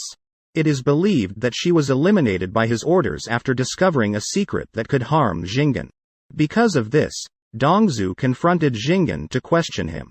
As a result, Jinggan admitted that he had instructed Shusho to investigate Lao Gao in the first place. Dongzu had to return without obtaining any useful information. Now, the only clue they have is the tape given to Shusho by Lao Gao's son. After searching, Dongzu found a USB drive in Shuxia's car. Inside, there were repaired audio recordings. After listening to the recordings, the two were surprised to discover that Ozzy was the one behind the arrangement. The person who became the scapegoat was actually Da Jun's mentor, Lao Pu. The scene shifts, and Jinggan is holding his own book launch event. A celebration banquet was held on the cruise ship. Colleague Lao Pu, who is also a prosecutor, came to congratulate. Immediately after, Zheng Yan invited Lao Pu to board the cruise ship, indicating that she had something to discuss with him. At this time, Xiaoxi wanted to find out the truth. She asked her brother to help secure a spot on the cruise ship, hurriedly rushing to the cruise ship to prevent Lao Pu from being killed. If Lao Pu were to die, then all the clues they have investigated so far will be cut off. After boarding the cruise ship, Xiao Shi discovered its location on the river. The distance between the cruise ship and the sniper location on the sketch is no more than 200 meters. The sniper can easily shoot any passenger on the cruise ship. So, she quickly called Dong Zhu to go to the sniper location and stop the operation. At the same time, Lao En contacted Da Jun, indicating that a Dao is already prepared at the sniper location, inquiring if Da Jun has encountered any changes. Da Jun calmly expressed, "So far, everything is exactly as he foresaw. Let Lao En continue with the next steps." Later, Zheng Yan invited Lao Pu to have a conversation on the empty deck. He stated that he had investigated Lao Pu's involvement in a corruption case involving high-ranking prosecutors. He has all the evidence of these crimes. Political research threatens Old Park with these evidence to give up the candidacy for prosecutor general. Old Park understands that if political research has concrete evidence, he should directly step down, instead of negotiating with himself on the ship. While the two were talking, the cruise ship had already entered the sniper's shooting range. Adu is also prepared for everything. At the critical moment, Xiao Shi arrived and pounced on Old Park. Unexpectedly, Adu and the others' target was political research from beginning to end, not Old Park. Dong Zhu arrived late after Adu completed the mission and left. At the scene, only Ah Ji lying in a pool of blood and a sniper rifle were left. At this time, Dong Zhu and the others understood why Old and targeted Ah Ji. Ah Ji, who was sent to prison by Old Park back then, had sufficient motive to kill. Even if political research died, it could be said that it was due to lack of experience and the shot missed. Finally, he was disguised as falling accidentally. A perfect scapegoat was formed. The scene shifts to a secret meeting between Old Park and Olden. In fact, Olden has always been Old Park's subordinate. Old Park said that as long as he becomes the prosecutor general, the old man will no longer underestimate him. After Lao Pu left, Lao En found Da Jun. He told Da Jun that as long as Lao Pu successfully takes office, he would have the qualification to contact the old master. It turns out that Lao En pretended to join Lao Pu, with the purpose of investigating the behind-the-scenes boss, the old master. Before confirming the identity of the old master, they must ensure Lao Pu's safety. Just at this moment, Da Jun's precognitive ability seems to activate. He immediately asks Lao En to go to the office of the Political Research Institute. On the other side, the investigation team is discussing the case at the base. Dong Zhu once again channels Conan and makes a precise deduction. He believes that Lao En has been helping Lao Pu all along. The Political Research Institute is just a pawn. Dong Zhu recalls when he went to question the Political Research Institute. He mentioned that Shu Shu was arranged by him to investigate the case involving high-level prosecutors. Based on the current situation, this high-level person should be Lao Pu. The results of Shu Shu's investigation should still be in the hands of the Political Research Institute. So Dong Zhu immediately goes to the office of the Political Research Institute to find the investigation results. Unexpectedly, Lao En beat him to it. But he still found the only clue on Lao En: a business card from the Bank of Korea with Chang Zhu's name on it. At this moment, Lao Pu, who has successfully taken office, meets with Zhao Jia from Qianshan Group. Zhao Ji told Lao Pu, soon, the old man will invite him to a party. He was very excited to finally be able to meet the legendary figure Lao Pu. Before leaving, Lao Pu borrowed an investigation expert, Kui Chang, from Zhao Ji. He asked Kui Chang to help investigate Lao En. He always believed that Lao En's help had ulterior motives. Now that he is going to meet the old man, he must ensure that everything goes smoothly. At the same time, Xiaoxi's precognitive ability is activated again. A sketch with several medicines drawn on it. A guitar with a special signature drawn on it. A sketch that seems to be a corridor. And a sketch with a dog drawn on it. When everyone saw the image on the last sketch, they couldn't help but stand still.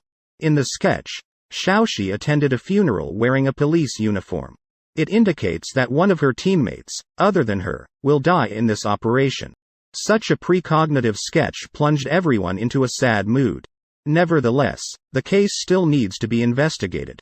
Several people investigated Choi Sung-ho's business card obtained from Lau and through Dongzu.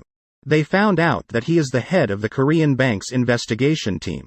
He was reported for bribery 6 months ago, just 1 day before he was to be investigated by the prosecutor's office. Failed suicide attempt resulted in becoming a vegetable. At that time, the prosecutor in charge of this case was Prosecutor Park. Afterwards, Dongzu and Xiaoxi went to the hospital where Changzu was to investigate. Inquired about the effects of the drugs depicted in the doctor's sketch. The doctor told them that these drugs are used to treat Alzheimer's disease. Also mentioned in medical papers. These drugs have cases of awakening vegetative patients. Dongzu speculated that the drugs depicted might indicate the possibility of awakening Changzu. It could mean that they could use these drugs to awaken Changzu. Without hesitation, Dongzu injected the medicine into Changju's IV drip. Unexpectedly, Changzu actually woke up as the medicine entered his body little by little. On the other hand, Lau and found Daejun. Told him that recently Prosecutor Park had met with Zhao Jia. Speculated that soon Prosecutor Park would be able to meet the old man. The two of them didn't expect that there would be a photo of their meeting. Investigator Kui Chang, who was sent to investigate Lau In, secretly took a photo of it. On the other hand, Ah Shin found Xiaoxi, expressing her intention to withdraw from this case. She and her mother depend on each other for survival. If something unexpected happens to her during this operation, then her mother will surely lose the will to live. Both Xiaoxi and Dongzu strongly support Ixin's idea. They also don't want their comrades to have accidents. The scene changes. Dongzu looks at Shuxia's photo with sadness. This scene happened to be seen by Lao Wen. He comforts Dongzu with his own personal experience. Back then, Lao Wen found the killer who killed his daughter. But that killer ended his own life in front of him. Since then, Lao Wen has never been able to let go of this matter, always chasing after that elusive person. For this, he gave himself a title, the Stepper. He doesn't want Dongzu to be like him. Because losing loved ones and being trapped in the past, unable to move on. When the awakened Changzu can communicate normally, Xiaoxi shows the sketch to Changzu, hoping he can find some clues. Sure enough, Changzu finds his son's signature on a certain sketch of a guitar. It has his own son's signature. He asks Xiaoxi to ensure the safety of his son, Aijun. As an exchange, Changzu will tell Xiaoxi the whole truth. So, Dongzu and Xiaoxi decide to go find Aijun. Lao Wen stays behind to take care of Changzu. On the way, Xiaoxi receives a call from Ixin. After she withdrew from the operation, she helps out at her mother's coffee shop. Coincidentally, a young man with his girlfriend came to the store to work part-time as a singer. Ah Shin noticed that the signature on the young man's guitar matched the one in the sketch. Quickly called Xiao Shi to inform her. Ah Shin learned about Ah Zhen's identity from Xiao Shi. Then she told the two of them the address of the cafe. Before she could finish speaking, she saw a Dao appear near the cafe. She speculated that he came to deal with Ah Zhen. After quickly hanging up the phone, she found Ah Zhen. After explaining the whole story clearly, she took him and his girlfriend to hide from a Dao's pursuit in an abandoned building in the mountains. Ah Shin told the two of them to run first. She would lead a Dao away to buy them time to escape. Unexpectedly, the building was in disrepair, and Ah Shin almost fell by accident. Just when I thought the scene of my companion's death in the painting was about to happen, a Dao miraculously appeared and saved her. Ah Zhen, who was hiding, was eventually discovered by a Dao. When Dongzu arrived, he found that Ah Zhen was unharmed. Instead, his girlfriend Xiao Xiao was kidnapped. At the same time, Old Park sent someone to capture Olden. They questioned his relationship with Da Jun. Lao In explained that Da Jun has a handle on him. These past few years, I have been threatening Da Jun to help me. As for the truth of what Lao In said, Lao Pu did not come to a conclusion too quickly. Because he has already arranged for Kui Chang to capture Da Jun. As long as Kui Chang interrogates him, we will know the truth of this matter. Da Jun remains calm in the face of Kui Chang's interrogation. he discovered while investigating his father's notes. Lao Yeji had two trusted assistants, one being Lao Pu. The other is the current Kui Chang. Kui Chang is specifically responsible for assassination and destroying evidence. He has a daughter who happens to be a Zhen's girlfriend, Xiao Xiao. Therefore, Da Jun arranged for a Dao to kidnap Xiao Xiao. Da Jun used Xiao Xiao to threaten Kui Chang to release him. Kui Chang, who loves his daughter dearly, compromised and was countered by Da Jun. Da Jun learned from Kui Chang that he directly takes orders from Zhao Jia. He has never met Lao Yeji. Kui Chang also handed over a list of people he has served to Da Jun. Then, Da Jun asked Kui Chang to make a phone call to resolve Lao An's crisis. In the hospital, Seong Ju seems to foresee that waking up this time will be accompanied by death. Perhaps he doesn't want the secrets on his body to be buried with him. Sung Soo told Lao Wen that he handed over a document codenamed Big Discount to his friend Professor Lin. Lao Wen realized that this document would be a crucial clue to the case. After contacting Dong Su to inform him about this, he went alone to find Professor Lin. Along the way, Lao Wen noticed the small dog that appeared in Xiao Shi's sketch. His years of police intuition made him believe that the small dog was a crucial clue to the case. He unexpectedly followed the small dog to the place where Da Jun and Kui Chang confronted each other. At that moment, Da Jun was pointing a gun at Da Kui.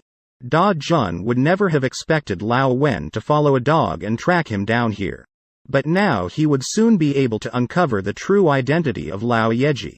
Da Jun ruthlessly killed Lao Wen for his own plan. Before dying, Lao Wen said to Da Jun, "The stepper knows all your secrets." This sentence made Da Jun feel fearful. He started to speculate who the stepper could be.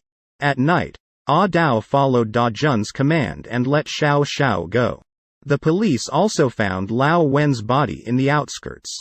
Xiao Shi and the others who received the news cried their hearts out, unable to accept the fact that Lao Wen had passed away. After Lao Wen's funeral, Da Jun found Dong Su to test his reaction. He first told Dong Zu that he had obtained some intelligence. It was said that Lao Wen had a secret informant named Tebei. Maybe he could find out clues about Lao Wen's death. He asked Dong Zu if he knew the whereabouts of Tebei. Dong Zu instantly realized something was wrong. Lao Wen had once said that Tebei was himself. He also mentioned that he had only told Dong Zu about this. He immediately became suspicious and told Daejin that he had never heard of Tebei. He started to suspect Daejin in his heart. After returning to the base, Dong Zu told Axon. Only he and Lao Wen knew about Tebei.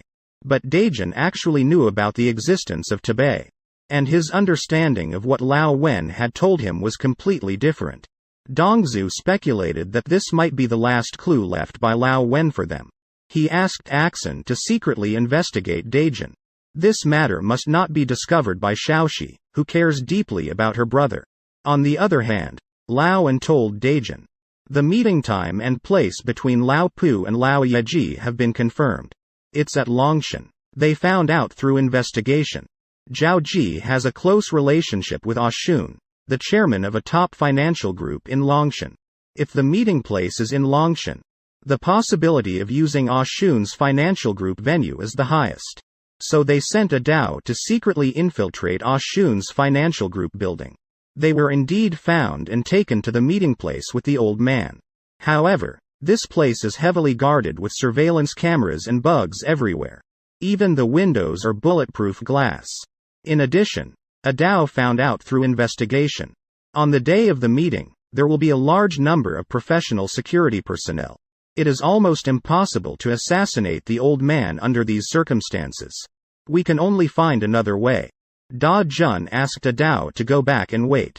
Then tell Lao An that even if he intervenes in Xiao Shi's predictive sketch now, there is no way to change the predictive result of the sketch. Lao Wen's death is the best proof.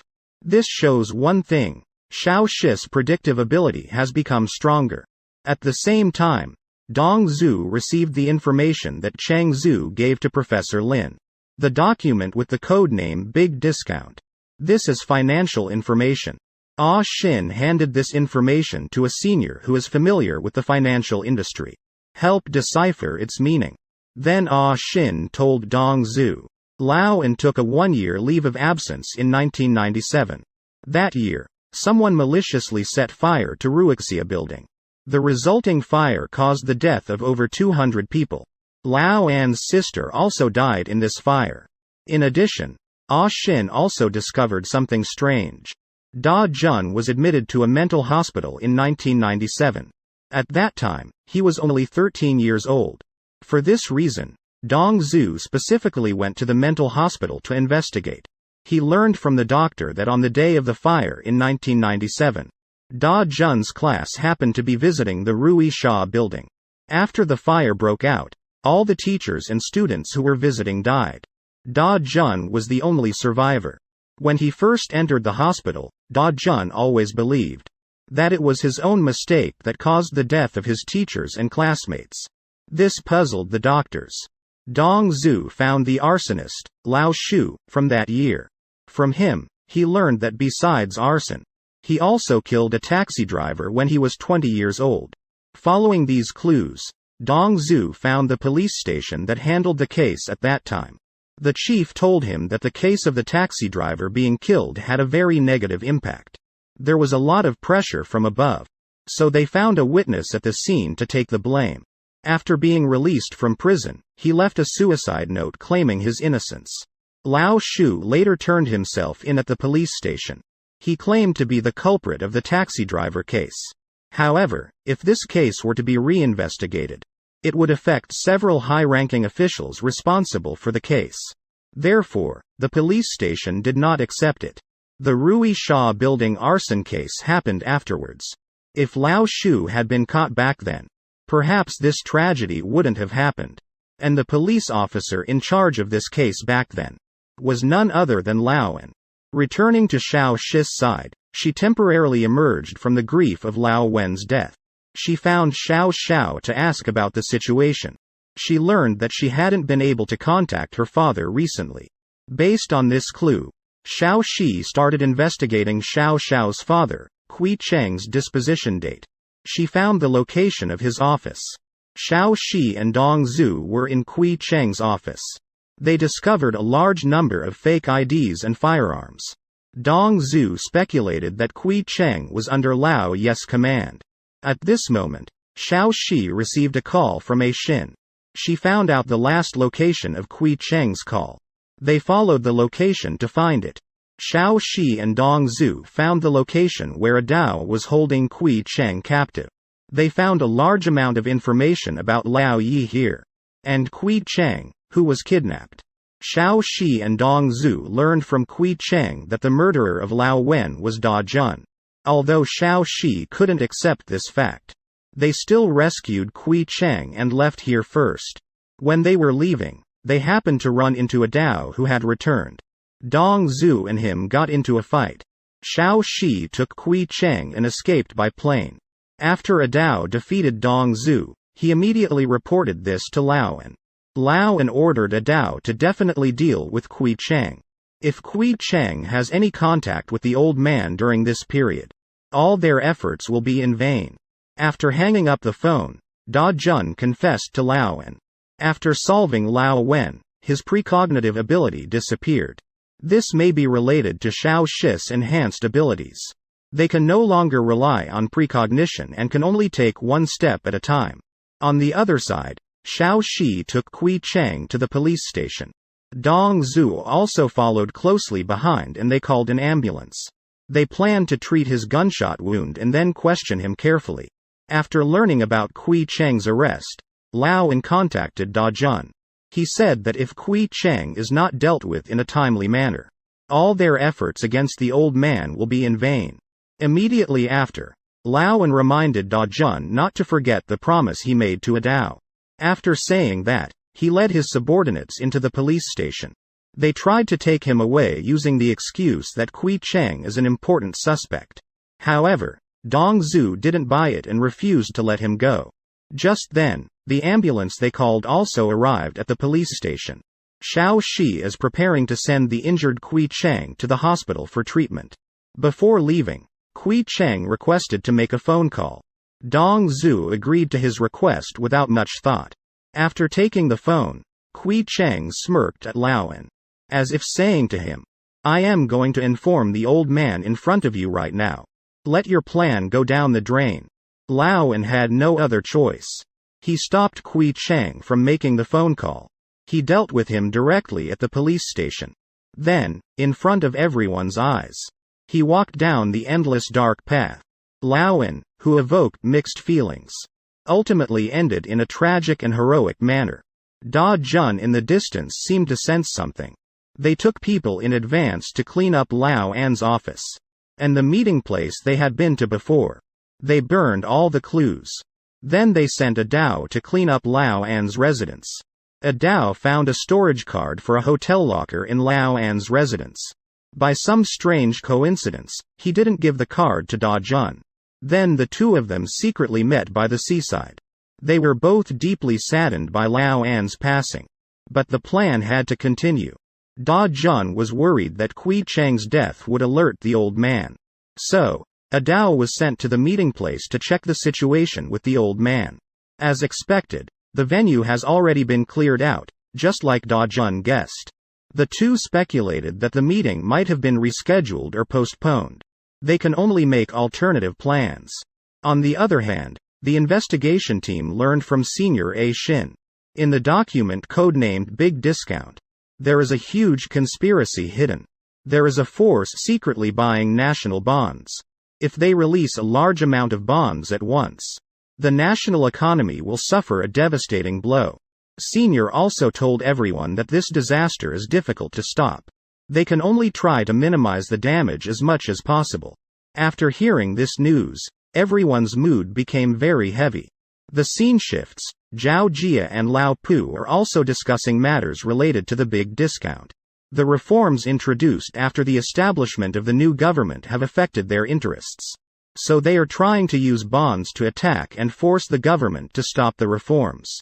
And at the same time, they can make a considerable fortune. Then, Zhao Jia tells Lao Pu that she has advanced her meeting with the old man. This mysterious person who runs through the entire drama is finally going to appear. It turns out that the old man is not an individual, but an organization. This organization brings together politicians, business leaders, and media figures. Top figures from various fields in South Korea. Old Park, who is about to become the prosecutor general. He will also be one of the old men in the future. They're gathering this time. It is the final step to finalize the Big Discount plan and the division of labor in their respective fields. After the members of the investigation team returned to the base, Xiaoxi decided to talk to Daejun alone. She doesn't think her brother is like that. She wants to know why her brother is doing these things. At this moment, Xiaoxi's precognitive ability opens again. She drew a new sketch. The scenes include Ada searching the storage cabinet, the scene of the phone falling to the ground, and a car. After giving instructions, let Axon analyze the sketch. Xiaoxi went out to find Daejun. At this time, Axon came running and asked Dongzhu how long to hide Xiaoxi. It turns out there is another sketch. It was hidden by Dongzhu before Xiaoxi woke up. That sketch shows Daejun being shot and falling to the ground. Worried that Xiaoxi will have an emotional breakdown if she sees this sketch, Dongzhu had no choice but to resort to this plan. On the other hand, Daejun's long-lost precognitive ability returns. In the flashback, he vaguely sees Ada aiming a gun at himself. And the scene where Dongju subdues Adu. The final scene shows Xiaoxi falling to the ground after being shot. Da Jun suddenly wakes up when he sees this. At this moment, Xiaoxi runs to find him. Da Jun tells his sister about a past event. In 1997, when Da Jun was 13 years old, he used his superpower for the first time to save someone. That person was Mr. X, who was planning to commit suicide at the time. Little did anyone know that Mr. X would later set fire to the Ruixia building. Da Jun saved Mr. X but caused the deaths of over 200 innocent people. He feels a great deal of guilt about this. Afterward, Da Jun thought about where he should use his precognitive abilities. To eliminate the biggest cancer in South Korea, the old man. The old man has too much power. It's impossible to ban the old man through legal means. Da Jun can only use his own methods. Even if it means extreme measures in the sacrifice of innocent people. Ah Shin found the location of the scene where Adu searched the storage cabinet on the sketch. At this time, Adu has already taken out the photo from the storage cabinet. Surprisingly, it's a photo taken 2 days before his wife Xiao Fen was killed. Adu is extremely shocked when he looks at the photo. Because in the photo, not only Xiao Fen appears, but also Lao En. Adu fell into contemplation as he looked at the photo.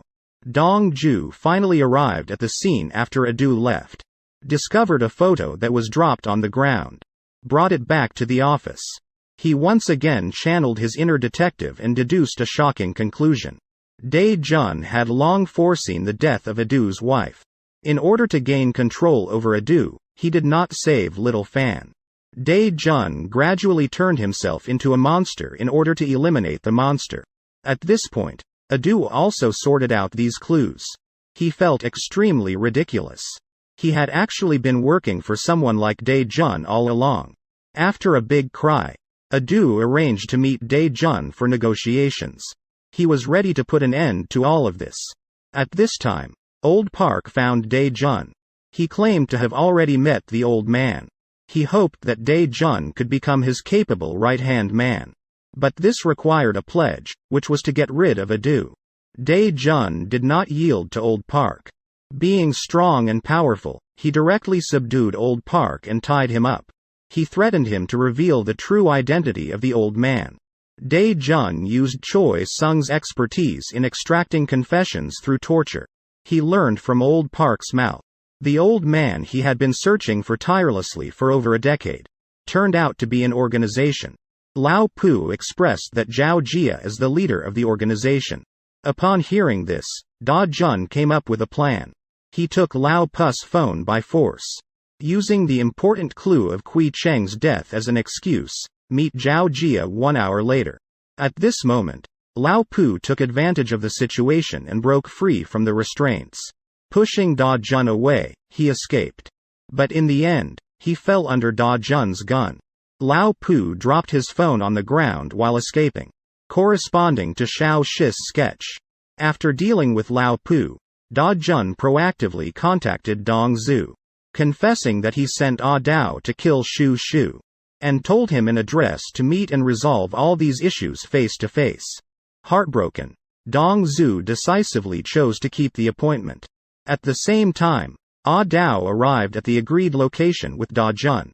Da Jun apologized to Ah Dao over the phone for what he had done. Then he mentioned that he had an agreement with Lao En. That is the promise Lao En asked Da Jun not to forget before his death. That is, after dealing with the old man, he would voluntarily confess everything to Ah Dao and beg for his forgiveness. After saying that, Da Jun asked Ah Dao not to ruin his plan. The plan regarding the old man has reached a critical moment. There must be no mistakes. Now, Ah Dao, consumed by anger, completely ignores Da Jun's words. When he realized that his wife's death was just a move by Dae Jun, he completely understood that he had been manipulated by Dae Jun all along. Through this incident, Ah Dao came to a realization. No matter how big the reason is, one should not achieve their goals at the expense of others. He was wrong from the moment he became an executioner of darkness. Now Ah Dao just wants to personally resolve Dae Jun's past mistakes. On the other hand, Dongzhu also arrived at the agreed location given by Dae Jun. But what he saw here was Ah Dao. It turns out that Dae Jun's plan was to make the two of them kill each other. At the moment he saw Dongzhu, Ah Dao recalled his own wrongdoings. He had no face to ask for Dongzhu's forgiveness. He only hoped that Dongzhu would let him deal with Dae Jun first, and then come to Dongzhu to apologize. Dongzhu ultimately did not harm Ah Dao, because he understood that if the kind-hearted Shusho was still alive, she would never want him to harm others. Dongzhu, who made up his mind, prepared to leave. Unexpectedly, Dae Jun, who was secretly observing, saw that his plan had failed. Suddenly, he appeared and shot at Dongzhu. Adao's sharp instincts as a former Special Forces soldier allowed him to notice Daejin's actions first. Hurriedly used his own body to block this fatal blow for Dongzhu. For Adao, this may be the only way to redeem himself to Dongzhu. In a daze, he seemed to have returned home and saw his wife tell him to rest well when he's tired. This human-shaped weapon ultimately perished. Da Jun quickly fled when he saw the assassination failed. At this moment, Xiaoxi and Axin continued to study the sketch. Xiaoxi noticed that the glasses on the sketch were exactly the same as the ones worn by Lao Pu. She also found the matches depicted in the drawing. Thinking back to the door of Adao's base, there was a matchstick. Speculating on the scene in the sketch, it is the base of Adao and others. So she quickly drove there. Sure enough, she found the glasses dropped on the ground. Lao Pu's cold body and the abandoned phone. Not only that, Xiaoxi also found in the phone the text message Da Jun sent to Zhao Jia earlier to meet up. At this time, Zhao Jia had already been tied up by Da Jun in the car. Da Jun called Xiaoxi and told her not to try to find him. In Da Jun's foresight, Xiaoxi's involvement in this operation would result in death. He didn't want to personally kill his own sister. After hanging up the phone, Axin confessed to Xiaoxi. Dongzhu once hid a prophetic sketch. The sketch shows Daejin lying dead on the ground. The two guessed the location in the sketch.